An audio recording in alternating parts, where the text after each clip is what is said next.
सांसद श्रीमती महुआ मित्रा का आचरण अनैतिक और संसद सदस्य के रूप में अशोभनीय है और इस कारण उनको लोकसभा सदस्य बने रहना उपयुक्त नहीं होगा।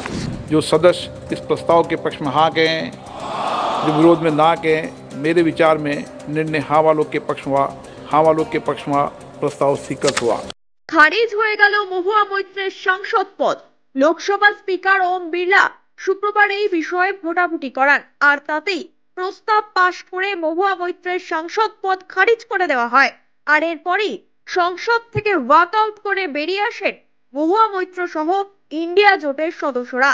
শুধু তাই নয়, মোদী সরকার তাকে চুপ করিয়ে দিতে চাইছে। মহিলা সাংসদকে হেনস্থা করা হচ্ছে বলেও সংসদ থেকে বেরিয়ে সুর চড়ার Mahua Moitra. Tomorrow the CBI will be sent to my house. I'm sure they will harass me for the next 6 months. But I would like to ask, what about the 13,000 crore coal scam of Mr. Adani that the CBI and the ED have not found place to look at? You tell me I have compromised national security with a login portal? Mr. Adani is buying all our ports, all our airports, and his shareholders are foreign professional investors, and the Ministry of Home Affairs is giving them clearance to buy all our infrastructure. Ramesh Biduri stands up in Parliament and says to Danish Ali, he's one of 26 Muslim MPs, only one of 26.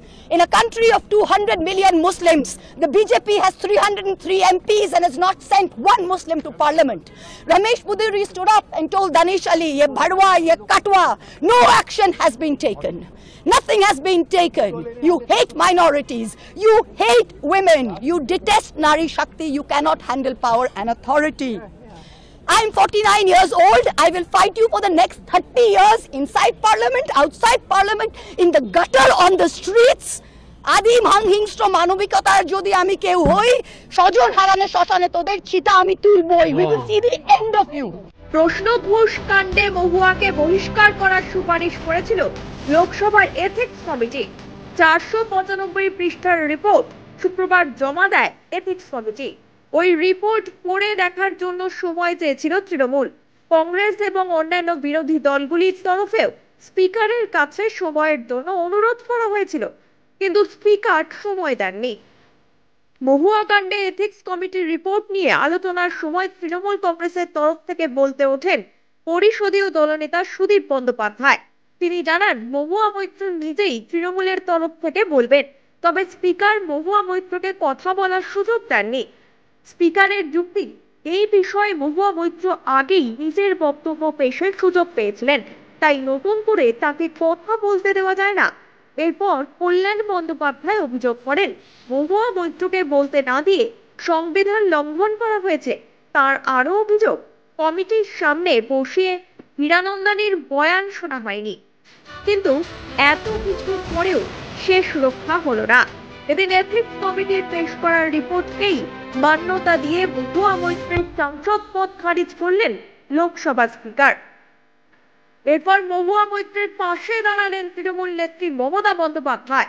Uttarbanga থেকে তিনি এ বিষয়ে নিজের বক্তব্য জানিয়েছেন।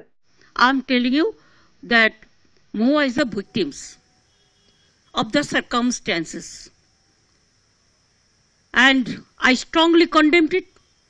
Party is totally behind the Mohua, and our party will fight along with Indian Alliance together. This matter opened our eyes again against the vindictive politics of BJP. It is unfortunate for the democracy. Lok Sabha থেকে মহুয়া মৈত্রকে বহিষ্কার করার পর ঠিক কি বললেন প্রদেশ কংগ্রেস সভাপতি অধীর চৌধুরী, শুনুন। 2005 की मुद्दा और आज की मुद्दा अलग है। मैंने ये भी उठाया कि चौक और चीज में फर्क होना चाहिए। उस समय स्टिंग ऑपरेशन सारे तथ्य सबूत सामने थे। इस समय एक अंदाज, एक सोच पे करा दिया गया और ये बदले की भावना से किए गए, बिल्कुल साफ है। अब मैं नहीं, 2 दिसंबर को आप देख लो, 2 दिसंबर मैंने जो पत्र लिखी थी उसी की आप थोड़ा पढ़ लो। आज भी सब सांगवादिक के पास है। मैं स्पीकर साहब को लिखी थी 2 दिसंबर।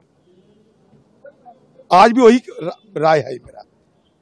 ये बेबुनियाद तथ्यों पर, आधारहीन और सिर्फ और सिर्फ बदले की भावना से ये किए गए हैं, ठीक नहीं। সাংসদ পদ খারিজ হওয়ার পর লোকসভা থেকে বেরিয়ে আসেন মহুয়া মৈত্র এবং তারপরই বিজেপির বিরুদ্ধে সুর চড়ান মহুয়া। তিনি বলেন এটাই নাকি বিজেপির শেষের শুরু, আবার ফিরে আসবেন তিনি। এদিন এমনটাও জানান মহুয়া মৈত্র।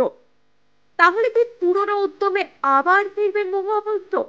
কবে ফিরবেন তিনি? এখন সেদিকেই তাকিয়ে গোটা দেশ। Bureau report, one India Bangla.